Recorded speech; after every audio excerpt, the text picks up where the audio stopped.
레위기 15장 읽겠습니다.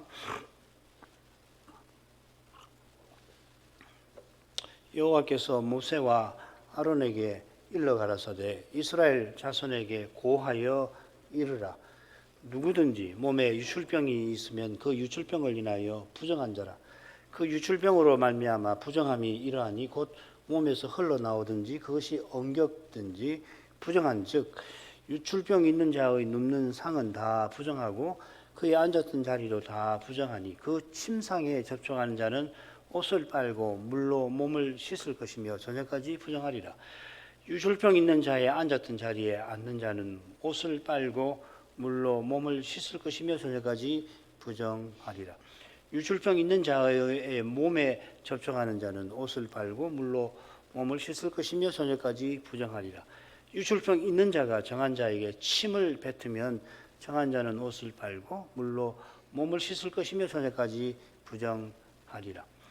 유출병 있는 자의 탔던 안장은 다 부정하며 그 몸 아래 닿았던 것에 접촉한 자는 다 저녁까지 부정하며 그런 것을 옮기는 자는 옷을 빨고 물로 몸을 씻을 것이며 저녁까지 부정하리라. 유출병 있는 자가 물로 손을 씻지 아니하고 아무든지 만지면 그 자는 옷을 빨고 물로 몸을 씻을 것이며 저녁까지 부정하리라. 유출병 있는 자의 만진 질그릇은 깨뜨리고 목기는 다 물로 씻을지니라.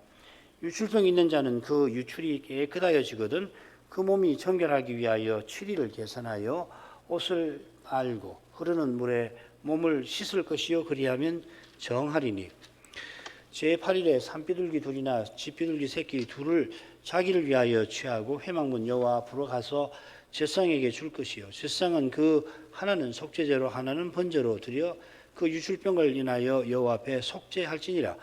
설정한 자는 전신을 물로 씻을 것이며 저녁까지 부정하리라. 무릇 정수가 묻은 옷이나 가죽은 물에 빨 것이며 저녁까지 부정하리라. 남녀가 동참하여 설정하였거든 둘 다 물로 몸을 씻을 것이며 저녁까지 부정하리라.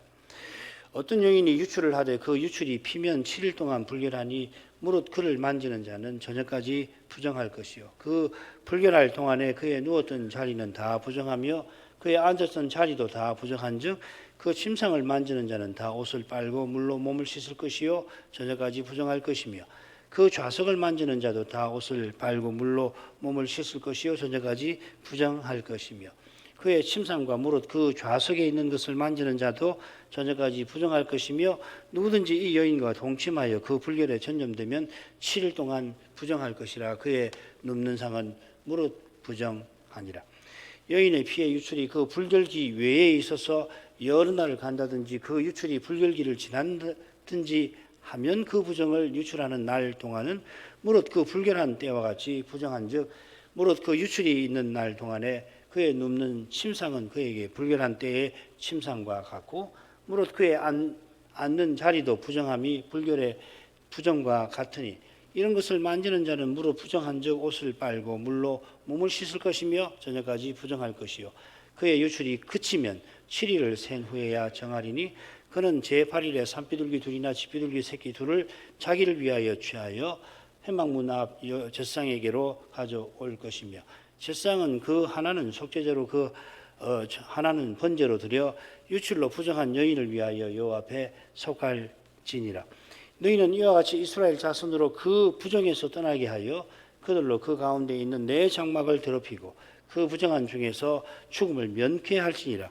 이 규례는 유출병이 있는 자와 설정함으로 부정을 입은 자와 불결을 앓는 여인과 유출병이 있는 남녀와 불결한 여인과 동침한 자에게 관한 것이니라. 이 유출병, 정결병은 부정을 일으키는 상태로서 유출을 다룹니다. 이 상태는 부정한 동물과 동물의 사체, 또 출산, 문둥병에 이어 네 번째인데 실은 이 출산도 이 유출에 속합니다. 이런 산모가 부정한 상태에 있다 할 때에 경도할 때와 같아 한 데서 확인이 됩니다. 이건 다음 시간에 살피게 될 겁니다. 결국 레위기 정결법에서 다루는 이 부정은 세 종류가 됩니다. 이 셋은 이 창조와 타락의 핵심 주제와 연결되어 있고 아래 나오는 도표는 이미 여러 번 보셨을 것입니다. 이 점은 이 셋이 이 부정이 창조와 타락의 핵심 주제와 연결되어 있다는 이 점은 이 모세의 율법이 아브라함의 언약을 이루는 방편이고 새 언약 곧 그리스도와 하나님 나라를 가리키는 그림자라고 하는 것을 잘 보여줍니다. 하나님이 낙원의 심판대에서 여인의 후손을 통하여 구원을 약속하시는데 그 약속이 아브라함을 불러 가나안에 이끄실 때에 분명히 표현이 되었죠. 창세기 12장 1절부터 3절, 특별히 3절이 그렇습니다. 이 약속이 예수 그리스도 안에서 이루어졌고 바울 사도는 이 예수께서 여인의 후손님이 아브라함의 후손으로 세상에 오셔서 구원하셨다 하고서 특별히 갈라디아서 3, 4장에서 이 진리를 강조하고 있습니다. 우리 주님께서 여인의 후손으로 오신 사실에 비추어서 이 유출병 정결법의 교훈을 살펴야 할 것입니다. 주님께서 신비하게 처녀의 몸에서 나셨는데 메시아를 낳은 마리아도 다른 이스라엘의 산모들처럼 유출로 말미암아 40일 동안 부정한 상태에 지냈습니다. 돌려 생각하면 마리아의 메시아 출산을 떠나서 출산 정결법이나 유출법 정결법의 교훈을 알 수가 없겠습니다. 주님께서 신비한 방식으로 여인의 후손으로 오셔서 죄로 말미암은 남자와 여자의 다툼, 인류의 분열을 해결하시는 것입니다. 이게 하나님 나라죠. 하나님 나라를 세우시는 겁니다. 먼저 줄거리를 보십시다. 1절, 2절 상반절은 머리말입니다. 여호와께서 모세와 아론에게 일러 이스라엘 자손에게 고하여 이르라 하신 거고요. 그 다음에 이제 가장 긴 것이 2절 하반절부터 15절까지인데 이것은 남성의 장기 유출에 관한 것입니다. 그리고 16, 17절은 남성의 단기 유출이고요. 한가운데 이 남성과 여성 부부의 동침이 부정하게 되는 것을 한가운데 다루고 있습니다. 그 다음에 이제 19절부터 24절까지는 순서를 바꿔서 여성의 단기 유출, 달거리입니다. 그리고 25절부터 30절에서는 여성의 이 비정상적인 유출병이라고 할 수 있는 문제를 다루고 있습니다. 그리고 31절부터 33절까지는 이 정결법의 이 목적이 무언가, 이 목적이 16장하고 연결되지요. 그 다음에 앞서 줄거리 살핀 내용의 요약이 되겠습니다. 그러니까 이 줄거리를 보면 한가운데 부부의 동침이 있다라고 하는 거, 이게 이제 이 정결법을 교훈을 살피는데 아주 중요한 겁니다. 이 줄거리를 잘 기억하고 이 본문을 읽으셔야 합니다. 마찬가지로 2절 하반절부터 15절까지 긴데 이게 얼른 읽으면은 이게 그 다른 유출하고 혼동이 되는데 남성의 장기 유출입니다. 이걸 꼭 기억해서 읽으시면은 줄거리를 이해하는 데 도움이 되시겠습니다. 머리말을 가보시죠. 여호와께서 모세와 아론에게 일러 가라사대 이스라엘 자손에게 고하여 이르라. 음식 정결법의 머리말하고 거의 똑같습니다. 한 군데 다른 데가 있긴 있어요. 그건 우리가 다를 것은 아니라고 생각합니다. 이 정결법도 모세와 아론에게 일러주시고 여호와께서 이르신 것을 이 모세와 아론이 백성에게 고해야 합니다. 이 정결법은 이 출산이나 문둥병하고 달리 모든 언약 백성에게 해당되는 것이죠. 18절이 특별히 그렇습니다. 음식 정결법과 마찬가지로 이 정결법은 부정의 오염의 문제를 자세하게 다룹니다. 소위 그 부정의 아비와 딸의 주제가 여기에 집중적으로 나오고 음식법에 나오죠, 그렇죠? 자, 먼저 남성의 장기 유출을 보십시다. 2절 하반절부터 3절은 이 머릿말입니다.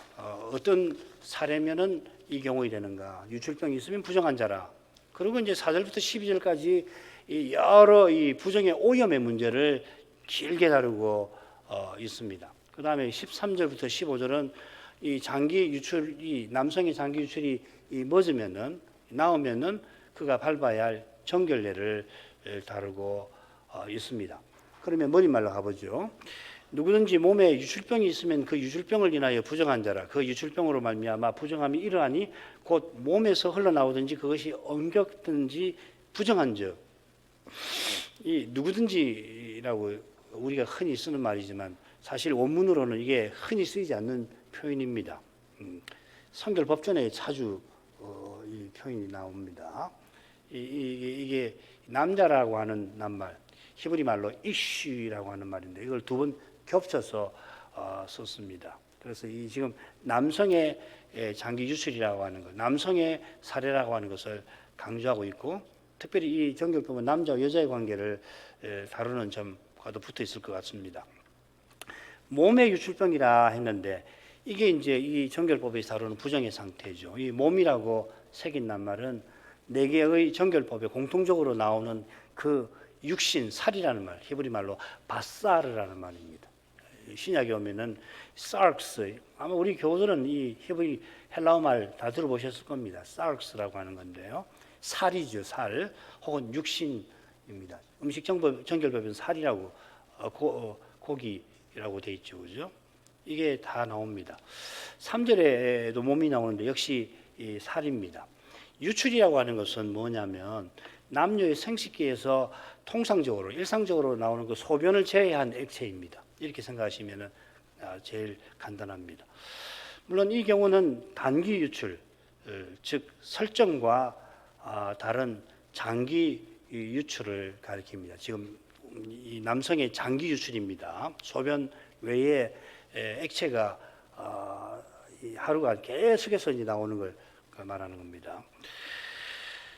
그래서 학자들은 이게 아마 임진일 거라 추정을 합니다만 단정하기는 어렵습니다. 문둥병에서도 우리가 살폈지만은 이 정결법전에서 다루는 유출병은 이 사례의 병리적 질환의 측면이 아니라 언약적 측면과 붙어 있다 하겠습니다. 이건 사례 노출이 문둥병의 핵심 내용이듯이 이례적인 액체가 살에서 나온다는 사실이 이 부정의 상태라 하는 것입니다. 이게 유출병의 핵심 내용이 되겠습니다.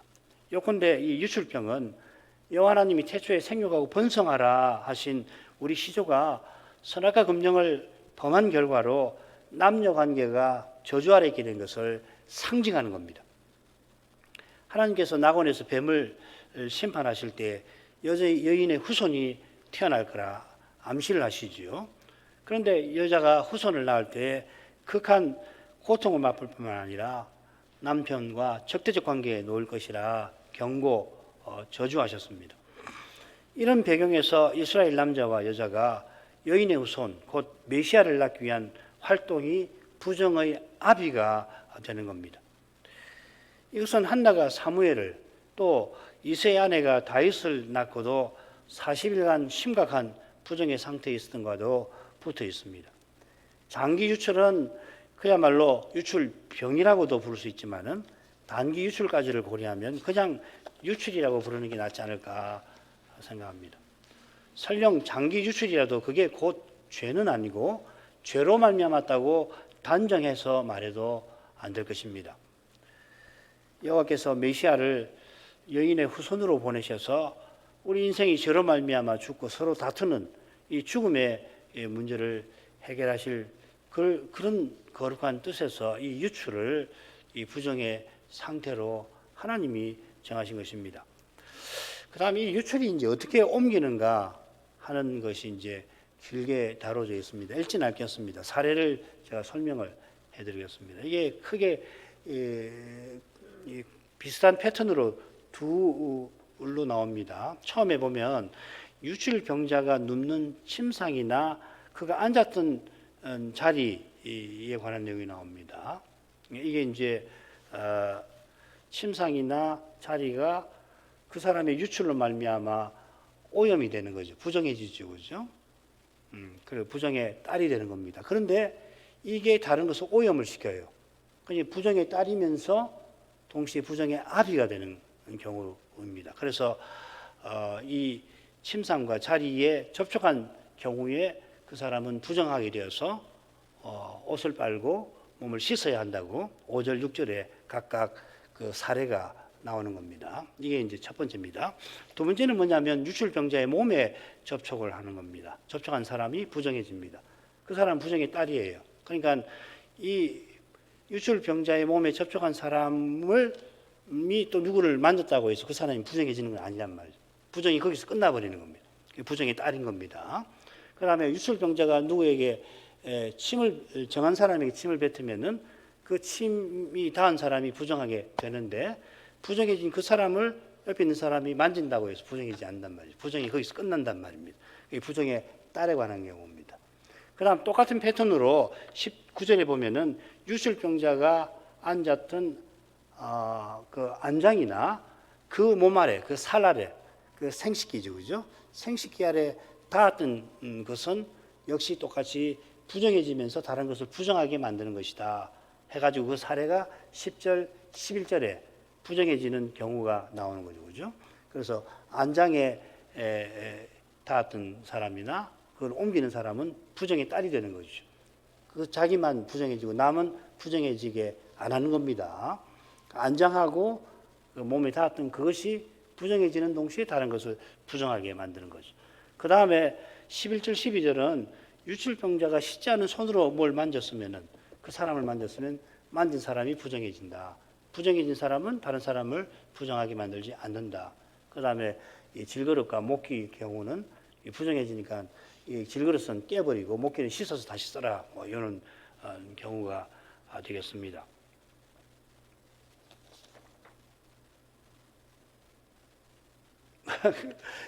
다 설명을 다 했는데 안에 나오는 내용들은 그 내용인데 건너뛸까요? 한번 복습경 한번 쭉 빨리 한번 읽어볼까요? 한번 쭉 읽어보죠. 모두 6사례가 나오는데 조금 빨리 읽겠습니다. 크게 둘씩, 셋씩 둘로 나누지요. 둘은 똑같이 부정에 따르면서 아비인 경우를 맨 처음에 다룹니다. 4절, 9절입니다. 부정의 아비라고 하는 것은 다른 사람이나 사물에게 부정을 불러일으키는 것이고 그렇게 해서 부정을 입은 사람이나 사물을 부정의 딸이라고 유대교에서 쓰는 표현입니다. 부정의 딸이 부정의 아비가 되기도 하는데 그게 침상과 자리, 유출병자가 누운 침상과 자리, 또 그의 안장이나 그의 몸 아래, 생식기 아래 닿았던 것입니다. 그러니까 침상과 자리를 부정하게 만든 유출병이 바로 유출병이 부정의 아비인 거죠, 그죠? 처음 아비가 되는 거죠, 그죠? 그가 늘 쓰던 침상이나 자리, 안장이나 몸 아래 닿았던 것은 그의 유출로 부정하게 되는 동시에 이 안장 자리와 접촉하는 사람과 사물을 부정하게 만듭니다. 그러니까 이 안장과 자리는 부정의 딸이면서 부정의 아비가 되는 거죠. 그래서 유출병자의 침상이 부정한데 이 침상에 하거나 그 자리에 접촉한 사람은 부정의 딸이 되는 겁니다. 이 사람을 만졌다고 해서 부정해지지 않아요.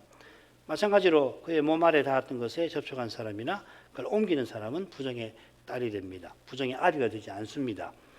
다른 사람을 부정하게 만들지 않는단 말이죠. 그래서 부정의 딸이 된 사람은 몸을 씻고 옷을 빨아야 합니다. 그러니까 이 몸을 씻고 옷을 빠는 건 조금 심각한 단순한 부정 중에서 좀 무거운 경우죠, 그죠? 가벼운 경우는 옷을 빨지 않습니다. 몸만 씻습니다. 자, 이어지는 두 경우는 모두 부정의 딸이 됩니다. 7절, 8절. 유출병자의 몸에 접촉하는 경우, 그 침에 접촉하는 경우, 부정해지지만 남을 부정하게 만들지 않습니다. 마찬가지로 11절, 12절도 같은 원리로 유출병자가 물로 씻지 않은 손으로 만진 사람은 부정하게 되지만 그 사람은 남을 부정하게 되지 않고 그 다음 부정해진 이 질그릇과 목기에 대한 내용이 나오고 있습니다. 그러니까 만약에 이 부정의 딸이 없다고 한다면 오염이 계속해서 부정의 딸이 되어서 바로 부정의 아비가 되는 이런 방식이라면 일상생활이 안 되겠죠, 그죠? 그래서 율법으로 이 경우는 부정이 중지된다, 여기서 멈춘다 이렇게 말씀하시는 겁니다. 아울러 유출병 정결법에서 부정의 딸이 된 사람은 옷을 빨고 물로 몸을 씻습니다. 그러니까 이 부정의 아비가 단순한 유출이 아님을 사실은 가리킵니다. 장기 유출이라는 걸 암시하는 겁니다. 단기 유출의 경우에 몸을 씻고 저녁에 정결해지죠. 물론 여성의 단기 유출은 남성보다 무겁습니다. 이건 다음 시간에 제가 또 설명을 오늘보다 내일에서 다음에 설명을 드리도록 하겠습니다. 여성의 경우는 여성의 단기가 남성의 장기랑 비슷하다 이렇게 생각하시면 됩니다. 참고로 유출병의 단기와 장기가 어떻게 다른가를 간단하게 도표로 한번 살피고 남성의 단기로 가보십시다. 왼편에 보면은 남성의 장기 유출, 단기 유출, 여성의 부부의 동침, 그다음 여성의 단기, 여성의 단기 유출이죠. 기간은 장기, 단기 이렇게 뭐 동침은 뭐 하루가 되겠고, 그다음 여성의 단기 유출은 단기인데 7일입니다. 달거리 기간입니다. 그리고 장기 유출은 달거리 외에 질환으로서의 유출입니다. 성별을 보면은 남성, 그다음에 부부의 동침은 남녀가 되겠죠. 여성은 당연히 여자가 되겠습니다. 그리고 이 신체적 정상 여부를 보면 장기 유출은 신체에 문제가 생긴 겁니다. 질환인 겁니다. 단기 유출은 이 신체의 비정상이 아닌 다 정상적인 상태가 됩니다. 그리고 기능을 보면 장기 유출은 비정상입니다. 그리고 단기 유출은 기능 장애입니다. 그러니까 이 말하자면은 18절에 있는 것처럼 부부가 동침해서 자녀를 낳는 이런 것과 다른 것이라는 걸 말하는 거죠. 그렇죠? 이 도표를 통해서 16, 17절은 이 동침과 다른 그런 경우다. 몽정이나 뭐 자위 같은 거라는 걸 알 수가 있겠죠. 그죠? 자, 이런 정도 이 참고 하셔서 이걸 보고서 이제 레위기 15장을 읽으시면은 혼동이 없고 상당히 이해가 되실 겁니다. 장기와 단기는 유출이 신체의 비정상 상태인가 정상적 활동의 결과인 것과 붙어 있습니다. 비정상 상태는 병리 현상, 질환입니다. 보험서에 나오는 12의 혈류증 요인이 그 대표적인 예가 되겠죠. 12년이나 유출병을 앓았습니다. 단기 유출은 남성이나 여성의 정상적 신체 활동과 관련이 됩니다. 여성의 단기 유출은 달거리고 부정한 기간은 7일입니다.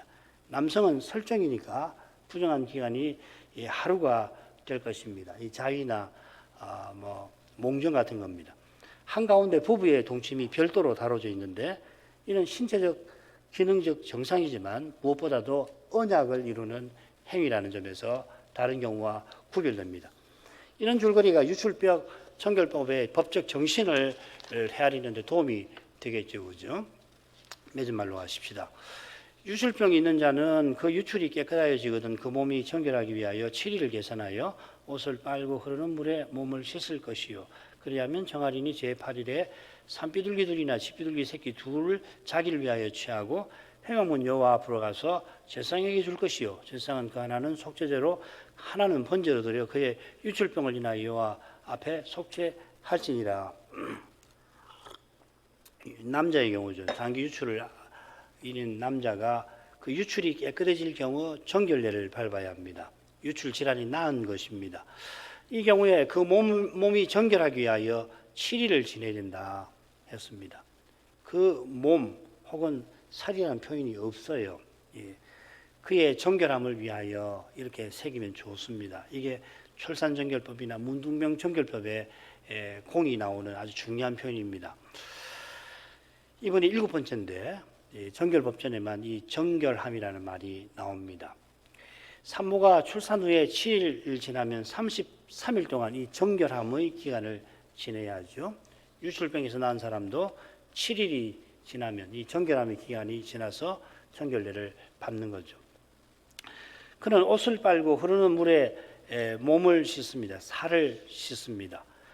부정의 오염에서 물로 몸을 씻는다 할 때는 이 살이라는 말이 나오지 않았습니다. 16절에는 온 몸을 살을 씻으라 이렇게 되어 있습니다. 결국 같은 절차일 텐데 표현을 좀 다르게 썼습니다. 뜻은 같지요. 이 살을 왜 언급했나? 부정의 상태가 타락한 사람을 상징한다는 것을 의미할 겁니다. 그처럼 흐르는 물이라고 하는 것은 샘물 같은 겁니다. 집안에 이 항아리에 담아놓은 그 물 아니고 샘물에 가서 물을 가져와서 그 물로 씻으라 하는 겁니다. 역시 이 정결을 위한 것이죠. 이 정한 상태에서 이제 제사를 드리는 겁니다. 제8일에 드립니다. 이 할례 받는 날이죠, 그죠? 언약에 속한 표를 받는 날이기도 합니다. 그처럼 장기 유출에서 벗어난 사람도 언약에 속한 사람으로서 속죄제와 번제를 드립니다. 이 경우는 이제 산비둘기나 집비둘기 새끼 둘을 드리는데 제사장이 그의 유출병을 인하여 여호와 앞에서 그를 속하기 위해서 드립니다. 속죄제는 부정한 상태에 있는 그를 정한 상태로 회복하는 제사고, 번제는 정한 상태에 있는 그를 여호와의 소유로 인정해서 드리는 거죠. 그죠? 쉽게 말해서 언약 백성다웠게 살도록 하는 제사인 겁니다. 그 다음에 남성의 단기 유출 보십시다. 설정한 자는 전신을 물로 씻을 것이며 저녁까지 부정하리라. 정수가 묻은 옷이나 가죽은 물에 빨 것이며 저녁까지 부정하리라. 남성의 단기 유출입니다. 설정한 자 두 단어로 새겼는데 원문은 무려 6단어로 되어 있습니다. 6단어가 다 중요한데 첫째로 이 부분은 한 남성이 이렇게 시작됩니다. 둘째로 설정이라는 말이 두 낱말로 되어 있는데 흥미로운 낱말입니다. 하나는 잔다는 표현에서 나온 명사고요. 다른 하나는 씨라고 하는 낱말입니다. 이걸 이제 설정이라고 번역을 그렇게 한 겁니다. 번역을 어떻게 하기 어렵습니다. 그래서 번역이 여럿입니다. 혼인관계 아닐 때의 이 낱말은 행음이라고 제대로 새기긴 했는데 하나님께서 세우신 혼인관계의 핵심적인 표현들로 이루어져 있죠. 그죠? 잔다든지 그리고 씨라든지. 17절에서는 이 낱말을 정수라고 이렇게 새겨놨습니다. 당연히 이 표현이 이 정결법 한가운데 18절에 나옵니다. 16, 17절은 하나님의 언약을 이루는 행위만 아니라 그보다는 특별히 그것을 벗어나는 남성의 행위를 가리키는 것 같아요. 이게 더 정확한 것 같아요. 18절을 독립적으로 본다면 쉽게 말해서 이 자위나 몽정을 가리킵니다. 이 경우 남성은 저녁까지 부정합니다. 저녁 번제 드릴 때 회복되는데 회복되기 위해서는 전신을 물로 씻어야 합니다. 모든 육을 살을 물로 씻으라 하셨는데요. 이 전신이라는 표현이 문둥병 정결법에 한 번 더 나옵니다. 두 경우 모두 타락한 사람을 상징하는 살이라고 하는 것을 암시하고 있는 거죠. 언약을 이루는 행위인 경우에도 부정하니까 이 경우는 뭐 말할 게 없겠습니다. 그런 점에서 언약을 이루는 행위와 달리 여기서는 전신을 씻으라고 강조한 것도 같습니다. 18절에는 이 언약을 이루는 행위를 다루는 18절에는 육이 나오지를 않습니다. 잠자는 동안 자기의 의지와 무관하게 이런 경우가 발생했더라도 이런 정결 절차를 통해서 이스라엘 백성은 인생이 스스로 육신이 되어버린 사실을 생각하고 철저히 타락한 육신의 상태에서 완전히 벗어나게 될 영원한 나라를 바라보도록 하신 것입니다. 태초에 생육하고 번성하게 하신 듯이 수많은 사람이 그리스도와 같아져서 함께 그리스도의 사회를 드러내는 거기에 있겠습니다. 이 위대한 목적을 위해서 하나님께서 성신을 그리스도의 영으로 우리 안에 영원히 거하게 하신 것입니다. 요한 사도는 하나님의 씨가 우리 속에 거한다는 표현까지 있습니다. 요한 1서에 나오죠. 여기 요한 1서에서 하나님의 씨가 정확히 뭔지 단정하기는 어렵지만 틀림없이 내주하시는 성신과 말씀과 붙어 있을 겁니다. 성신께서 하나님 말씀을 쓰셔서 그리스도를 드러내는 것입니다. 이 상태가 바로 육신의 소욕을 이기고 성신을 좇는 삶이죠. 정수가 묻은 옷이나 가죽도 저녁까지 부정하고 물에 빨아야 합니다. 정수가 부정의 압이고 접촉된 옷과 가죽은 부정의 딸이 되겠습니다. 부정해진 옷과 가죽은 부정의 압이가 되지 않습니다. 이 단기 유출이라서 그렇습니다. 그 다음에 18절로 가죠. 남녀가 동침하여 설정하였거든 둘 다 물로 몸을 씻을 것이며 저녁까지 부정하리라. 말씀드린 대로 이 18절이 한가운데 나와요. 이 유출병 정결법의 핵심 내용입니다. 얼른 쭉 읽으면은 이게 남성의 단기 유출에 속하는 것처럼 보입니다. 비슷해 보입니다만은 독립적으로 보는 것이 아무리 생각해도 독립적으로 보는 것이 좋겠습니다. 왜 그렇게 봐야 되냐면 18절이 맨 처음에 한 여성하고 시작됩니다. 이 재밌죠, 그죠? 이게 표현법이 아주 독특한 표현법인데 이 제사 규례에 여러 번 나온 그 표현법을 썼습니다. 문장이 나오는데 맨 앞에 한 여성이 혹은 한 여성을 이렇게 되어 있습니다. 아까는 남자가 한 남자가 그 누구든지라고 번역했는데 한 남자가 이렇게 되어 있습니다. 한 여성을 한 남자가 그녀와 동침하여 이렇게 번역을 할 수가 있습니다. 여성이 강조가 되어 있습니다. 16, 17절에는 여성이 나오지 않고 남성만 나옵니다. 독립적으로 봐야 합니다. 둘째로 이 유대교 출판협회라고 하는 아주 유명한 단체가 있어요. 여기서 구약을 영어로 번역한 것이 있는데 어떻게 번역을 했냐면은 이 18절을 언약을 이루는 행위가 아니라고 해석을 합니다. 그게 영어로 carnally라고 이렇게 번역을 했습니다. 이거는 육적으로 이 말이죠, 그죠? 이게 육정에 의해서 이루어진 행위로 보는 겁니다. 이렇게 해석하면은 이 정결법의 교훈을 크게 약화할 겁니다. 이 해석은 산모가 무려 40일 동안 부정한 상태에 있게 하신 뜻을 흐리게 합니다. 언약의 자손을 낳은 출산이 심각한 부정의 상태인 것은 결국 메시아를 여인의 후손으로 보내실 그 약속을 바라보게 하신 것과 붙어 있습니다. 그 약속을 참으로 바라보려면은 먼저는 인생이 철저히 타락한 사실을 직시해야 합니다. 자기가 얼마나 죄인인지를 참으로 깨닫지 못하면 다시 오실 메시아를 그 사람은 기다리지 않을 겁니다. 그냥 재림을 말하지만은 습관으로 말하고 할지는 모르지만 참으로 그리스도께서 다시 오셨으면 바라지 않을 것입니다. 물론 십자가 지신 그리스도를 참으로 깨닫는 이가 인생이 얼마나 심각한 상태인지를 알고 더 은혜를 구하게 되죠. 유대교 출판협회가 이 부분을 부정적으로 번역한 데는 오신 메시아를 고백하지 아니하는 유대교의 현실과도 붙어 있을 거라 저는 생각합니다. 오늘날 신약교회는 이 정결법을 지킬 필요가 없습니다만 그러나 우리가 하나님의 뜻을 이루는 순종에서 그게 지상에서 가장 선한 행위라도 거기에 우리의 부족과 연약과 죄가 서려 있다는 진리를 배울 필요가 있습니다. 사실 이 진리가 우리에게 절실한 겁니다. 바울 사도가 로마에서 2년 동안 가택 연금이 되어 있을 때에 모세의 율법과 선지자의 말을 가지고 그리스도를 자기 동족에게 힘써서 전했습니다마는 그 결과는 뭐였냐면 이사야가 예언한 대로 그들이 들어도 깨닫지 못했습니다. 그래서 바울이 내가 이방인에게로 가겠다 하지 않았습니까? 그들이 들어도 깨닫지 못한 것은 그들이 모세를 높인데 실은 모세를 높이면서 자기를 자랑한 데 있습니다. 요한복음 5장부터 10장까지 특별히 절기와 관련해서 말씀이 있는데 바로 이 주제가 핵심입니다. 이게 이 유대인들이 예수님을 대적해서 죽이려고 하는 그 과정하고 붙어 있습니다. 거기 보면 이 점을 이야기하는 거거든요. 그래서 너희들은 자기 영광을 구한다. 하나님 영광을 구하지 않는다. 그래서 8장에 가서는 너희 아비는 마귀니라. 마귀가 자기 영광을 구하는 자 아니에요. 그죠? 자기 말하는 존재 아닙니까? 너희 아비는 아브라함 아니다. 마귀다. 그렇게 책망하시거든요.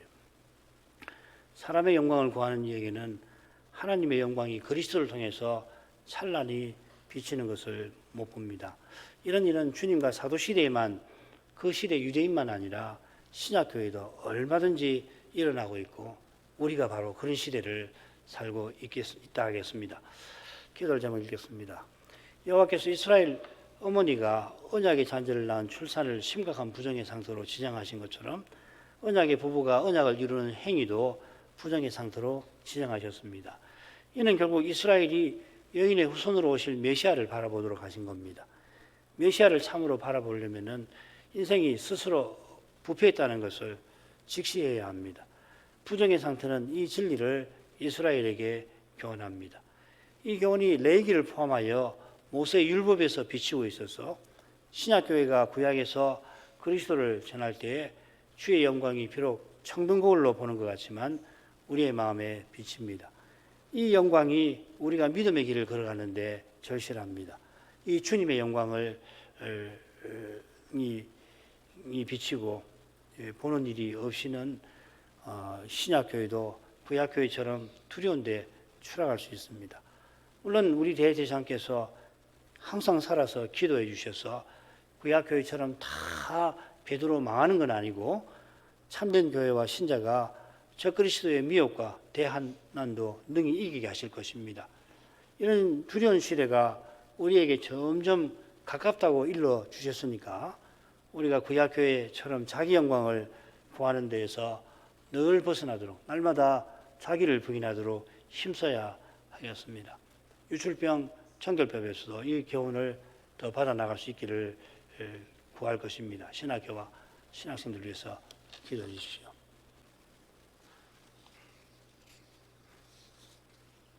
같이 기도하겠습니다. 자비하신 아버지, 이날 유출병 정결법을 함께 배울 수 있게 해주셔서 감사드립니다.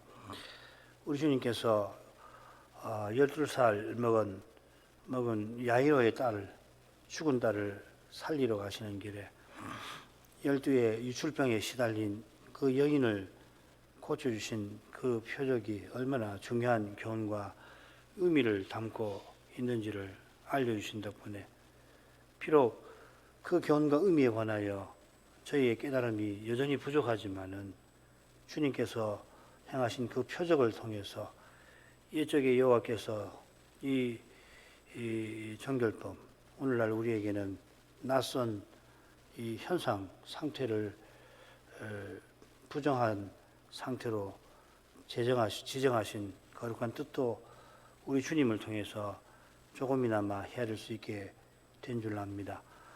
우리 주님께서는 놀랍게도 여인의 후손으로 오실 때에 동정녀 마리아에게 나셨습니다. 죄인을 구원하시기 위하여 우리 주님께서 다른 방식도 얼마든지 취하시려면 취하셨을 수도 있었겠지만은 우리는 잘 모르지만은 주님께서 여호와로서 우리 시조를 심판하시는 그 자리에서 여인의 후손이 장차 뱀의 머리를 상하게 할 일을 예고하실 때에 틀림없이 동정녀의 몸에서 태어나시는 그 방식을 이미 뜻하셨을 줄 믿습니다. 메시아를 낳은 동정녀 마리아가 40일이 지나서 가까운 예루살렘 성전으로 가 결례를 행하였습니다.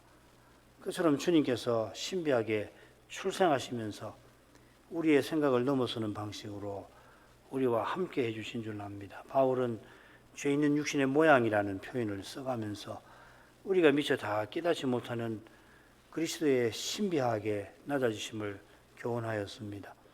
주님께서 정결법전에 따라서 부정한 상태에 얼마간 계신 것입니다. 유출병 여인이 병에서 낫고자 몰래 주님의 뒤로 가서 주님의 옷자락을 만질 때에 주님께서 율법에 따라 전전까지 부정한 상태로 계셨을 것입니다.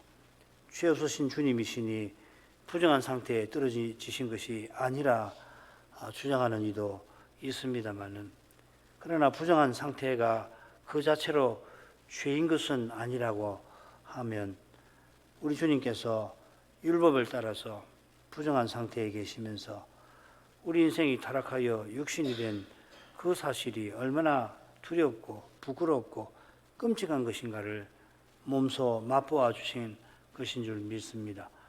그런 주님이시라 나사로를 살리려고 그의 무덤으로 가시는 길에 주님이 눈물을 흘리신 줄 압니다.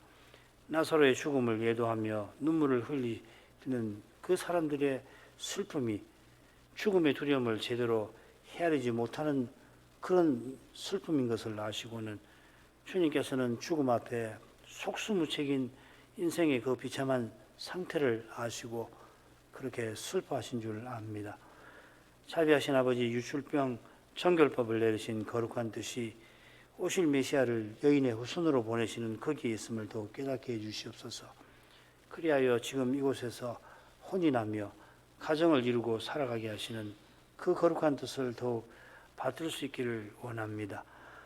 이것이 창조 규례에 속하지만 이 세상은 하나님의 창조를 허물듯이 하나님을 대적하고 있습니다. 이런 시대에 믿음의 길을 걸어서 남자와 여자로 부르심받은 소명을 자각하고 그 소명을 받들고 나가는 것이 결코 작은 일이 아닐 것입니다. 말씀대로 이 소명을 받들고 나갈 때 필시 이 세상에게 전근대적인 사람이라 생각이 고루하다 손가락질 당하기가 쉬울 테고 다들 하나님이 세우신 혼의를 무시하는 현실이라 그런 현실에 휩쓸리기도 쉬울 것입니다. 이뿐만 아니라 실로 모든 영역에서 하나님 말씀대로 살아가는 이 길이 이 세상에서는 조롱의 대상이 되어가고 있습니다만 기꺼이 조롱당할 수 있도록 십자가 지신 그리스도를 더욱 바라보며 그 주님의 십자가를 더욱 깨달을 수 있게 해주시옵소서. 예수님의 이름으로 기도합니다. 아멘.